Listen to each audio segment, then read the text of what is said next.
Okay, we're ready. Okay. The first thing you need to know about fursuiters is, as cute and adorable and happy and athletic and nimble as they appear to be, whereas I said the human sense of smell is awful, our eyesight is excellent. The canine eyesight is not as acute. One must bear in mind that the fursuiter may not necessarily see you if you are standing at the periphery of his vision. We got Zeke and Cryo here. Since they're close enough, just do our little demo, shall we? Okay, guys, just wait over here for a second. Yep. So you guys come. Get off the chair. Get down. No, I can't reach you up there. Get off the furniture.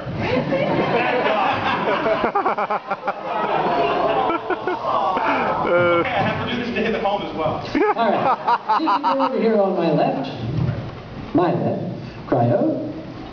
Both Zeke and Cryo. KP and I are going to come up behind you in a very, very fraternal, friendly, brotherly fashion. Totally platonic. And what we're going to do is we're going to bring our hands in from the sides, and they're going to put their paws up on each side when they can see our hands. All right, here we go.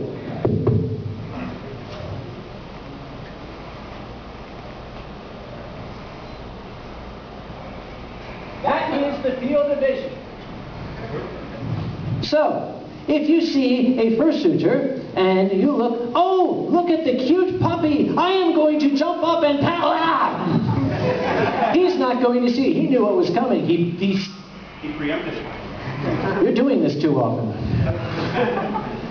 We have had some injuries. Actually, we have had some serious injuries from a person who is unable to see past here, suddenly is assaulted by 140 or so pounds of mass that hits them at high speed.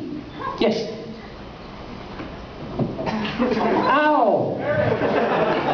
Yes, if you can imagine some of the injuries, we've had dislocated knees, we've had fractured ribs, we've had sprained wrists and sprained ankles.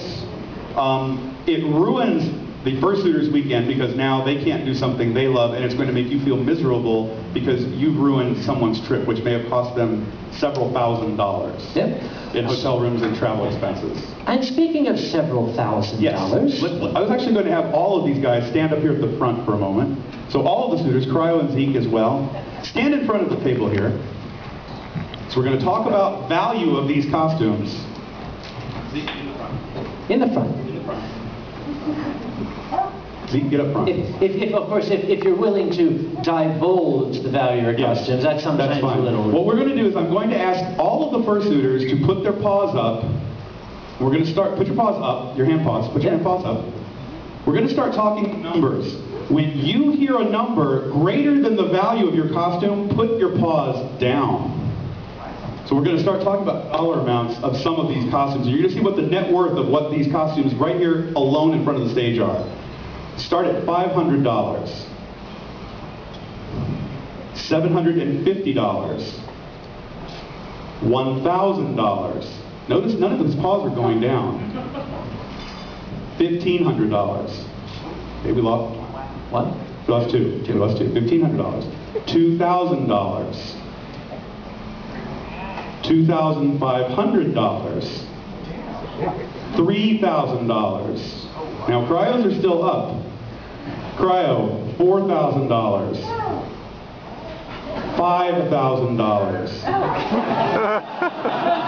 $10,000. We're not joking, folks. $12,000.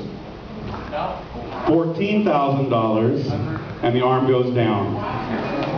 Some at the convention are over $10,000 in value.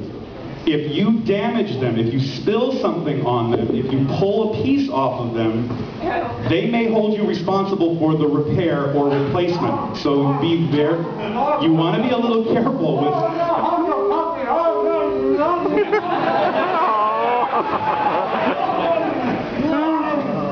Kage's now responsible for a $2,000 clean job. No, seriously, you have to be careful because these are synthetic furs. Luckily, none of us are insane enough to want to use the real thing. And the microphone's going down. Pull this one real quick. But nobody wants to damage these costumes. Like I said, a lot of these are labors of love. These are all individual wearable works of art. And that's the best way to think of them. They are living, moving sculptures. Also, Kage, if your hands are clean, and here's some Purell if you need Purell, there is an appropriate way to pet a costume and an inappropriate way, not a bad touch way. But there are certain things that you do not do. TK Wolf, we'll put TK, that's the person right here. We're going to use him as an example. Kage, show us an appropriate way to pet a costume. If you can. So notice he's just petting, he's rubbing very softly. Now, we're going to go to Digby, who is behind him. Kage, without actually doing it, kind of demonstrate the wrong way or the worst thing you can start doing.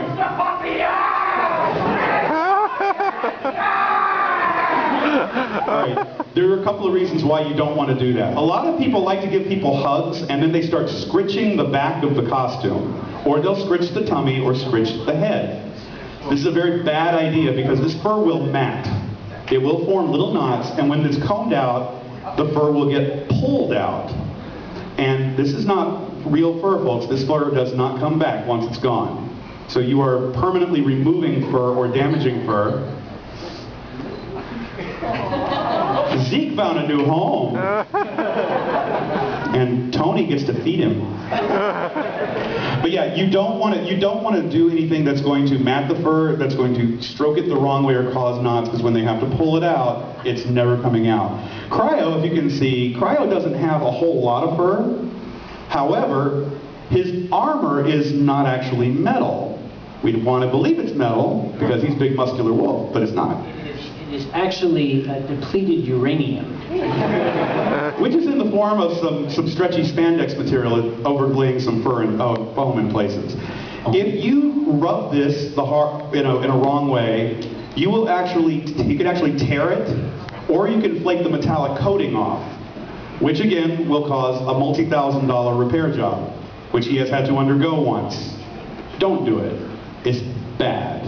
Right. So again, these are kind of things about these characters. Now, a lot of these characters also are going to speak to you without talking, because a lot of them don't like to break the magic. Kitty, why don't you show the audience, if you want someone to take your picture, what would you do? You want someone to take your picture, he's posing. And let's see, what is your name? I'm not familiar with you. Gur. Yes. Why don't you, Hyper, why don't you turn around? If you're getting hot and you need to leave, what are you doing? There you go. If you see a fursuiter, show the audience, not me. If you see a fursuiter doing something like this, or what these other guys are doing, get out of their way. That is a universal gesture, not that. The universal gesture of, I am overheating. And we're not talking, oh my, it is toasty warm in here. We're talking, I am minutes away from losing consciousness from heat prostration. These suits are exceptionally hot, especially this one. But, I had to say that. Yeah. Can anybody guess what the temperature is inside the headpiece? Hot. 42. They can be anywhere from 110 to 130 degrees Fahrenheit. And it is not a dry heat. No, it's humid. Yeah. Which is why it feels even warmer.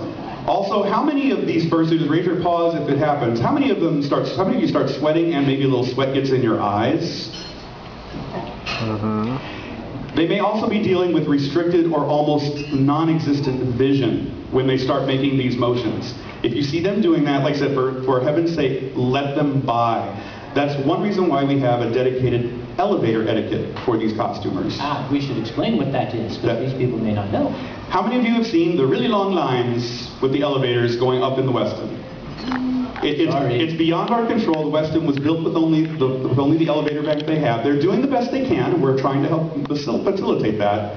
But when these folks, these ladies and gentlemen who are adding so much to your weekend, when they start experiencing these problems, Anthrocon has a standing rule. They are immediately moved to the front of the line, barring any other guest who has a mobility issue, who may not be with the convention, which should not be happening this weekend. We should have all the rooms. Yep. Or someone who has a special need. And special needs may be a mobility issue, they may have a breathing issue, or they may be elderly. We've had some elderly guests that we've had to allow up the elevators earlier. Walk well. Yeah, people can't walk well. They go first. The fursuiters, unless the fursuiter is indicating that they are about to have a heat stroke, they will immediately be placed on the next available elevator. I will add, we do have some people who feel that they are more special than others, who decide they have a special need. Just let me state categorically, being a dickweed is not a special need. There's something else. This is perfectly okay for fursuiter etiquette. Let me demonstrate it.